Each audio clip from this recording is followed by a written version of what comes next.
Hard hitting vlogs.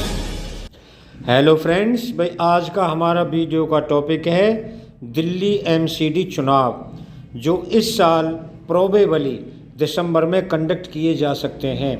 दोस्तों, दिल्ली नगर निगम चुनाव जीतना भाजपा और आम आदमी पार्टी दोनों के लिए प्रतिष्ठा का प्रश्न बन गया है। भाजपा दिल्ली के नगर निगम में पिछले 15 साल से काबिज है। शीला दीक्षित की प्रचंड लोकप्रियता के दौरान भी भाजपा ने इस पर अपनी पकड़ बरकरार रखी थी। तो दिल्ली विधानसभा चुनाव 2015 में प्रचंड जीत हासिल करने के बाद भी केजरीवाल 2017 के निगम चुनाव में भाजपा को निगम से डिगा नहीं पाए थे। वहीं दिल्ली विधानसभा में 2 बार रिकॉर्ड जीत हासिल कर केजरीवाल इस बार निगम में भी पूरी ताकत के साथ डट गए हैं और स्वयं भी निगम का बड़ा दावेदार बता रहे हैं। दोस्तों, यही कारण है कि अरविंद केजरीवाल पहली बार गाजीपुर के कचरे के पहाड़ पर पहुंचे और भाजपा को दिल्ली की गंदगी के लिए जिम्मेदार ठहराया। तो भाजपा नेता मनोज तिवारी यमुना की गंदगी के लिए केजरीवाल को जिम्मेदार बता रहे हैं। दोनों प्रमुख दलों की मजबूत दावेदारी में इस बार जीत किसके हाथ लगेगी, ये तो वक्त बताएगा। दोस्तों, दिल्ली नगर निगम चुनाव 2022 में यदि भाजपा को एक बार और जीत मिलती है तो इसका संदेश दूर तक जाएगा। वह यह बताने की कोशिश करेगी कि ज़मीन पर मतदाताओं पर उसकी पकड़ अभी भी बनी हुई है। वैसे अरविंद केजरीवाल से जनता के मोहभंग के रूप में भी प्रचारित करेगी। केवल एक नगर निगम चुनाव होने के बाद भी इसका बड़ा असर होगा और इससे आम आदमी पार्टी की दूसरे राज्यों में होने वाली विधानसभा चुनावों की तैयारियों पर भी असर पड़ेगा। वहीं भाजपा शासित नगर निगम में भ्रष्टाचार होने का आरोप लगाकर आम आदमी पार्टी दिल्ली के नगर निगम में भी सत्ता में आना चाहती है। इसके लिए वह बेहतर स्कूल और स्वास्थ्य सुविधाएं देने के साथ साथ मुफ्त बिजली, पानी और मुफ्त यात्राओं पर दाव लगा रही है। यदि इन चुनावों में आम आदमी पार्टी को जीत हासिल होती है तो वह इसे भाजपा को दिल्ली से उखाड़ फेंकने के रूप में प्रचारित करेगी।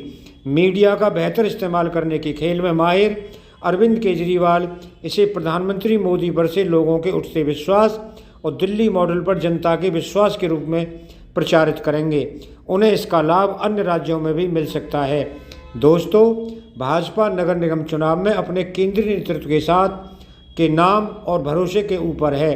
उसके नेता गली गली में अभी से केंद्र सरकार द्वारा दी गई सुविधाओं, आयुष्मान योजना, राशन योजना, पीएम आवास योजना और उज्ज्वल योजनाओं के गुणगान कर रहे हैं। केंद्र सरकार के द्वारा दिल्ली के लिए किए गए कार्यों जैसे प्रगति मैदान में आधुनिक स्तर का निर्माण, भारत वंदना पार्क और विभिन्न सड़कों के निर्माण के द्वारा दिल्ली के प्रदूषण को कम करने के कार्यों की भी चर्चा कर रहे हैं। भाजपा के पास पीएम मोदी, अमित शाह के साथ साथ नेताओं की भारी भरकम फौज है। बाहरी राज्यों से आने वाले नेता योगी आदित्यनाथ, पुष्कर सिंह धामी और शिवराज सिंह चौहान भी यहाँ अपने राज्यों के मतदाताओं को भाजपा के पक्ष में मोड़ने की भरपूर कोशिश करेंगे। दोस्तों, भाजपा को इस बात का भी भरोसा है कि पिछले दिनों जिस तरह शराब, शिक्षा और विभिन्न विभागों में ठेके देने में घोटाले हुए हैं, उससे आम आदमी पार्टी और केजरीवाल की छवि धूमिल हुई है। राजेंद्र पाल गौतम जैसे नेताओं ने हिंदू देवी देवताओं का अपमान कर जनता को उससे नाराज़ किया है। भाजपा को लगता है कि केजरीवाल की कम हुई लोकप्रियता का लाभ उसे मिल सकता है। केजरीवाल सरकार के द्वारा दिल्ली में प्रदूषण कम न कर पाने, यमुना की सफाई न कर पाने और लोगों को साफ पानी न उपलब्ध करा पाने से भी भाजपा को लाभ मिलने की उम्मीद है। लेकिन दोस्तों, कांग्रेस का भी इन चुनावों में अहम रोल रहेगा। पीएम मोदी और सीएम अरविंद केजरीवाल की प्रचंड लोकप्रियता के दौर में भी कांग्रेस 2017 के निगम चुनाव में 31 सीटों पर जीत हासिल करने में कामयाब रही थी और दर्जनों सीटों पर उसके उम्मीदवार दूसरे नंबर पर रहे थे। चूँकि निगम चुनावों में उम्मीदवारों की स्थानीय स्तर पर लोकप्रियता उनकी जीत में महत्वपूर्ण भूमिका निभाती है, इनमें पार्टियों की भूमिका अपेक्षाकृत सीमित होती है। कांग्रेस भी इस चुनाव में अपने लिए वापसी करने का एक अवसर तलाशने की कोशिश करेगी।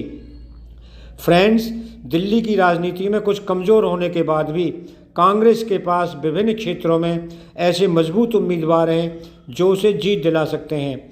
बदले हालात में उसके पास बेहतर दावेदारी करने वाले कार्यकर्ता उपलब्ध हैं। यदि ऐसा होता है तो कई इलाकों में मुकाबला ट्राईएंगुलर हो सकता है और इस स्थिति में बाजी किसी के भी हाथ लग सकती है। दोस्तों, अगर आपको वीडियो पसंद आया हो तो आप चैनल को सब्सक्राइब करें, वीडियो को लाइक करें। आप लोगों का बहुत बहुत धन्यवाद। Thank you very much.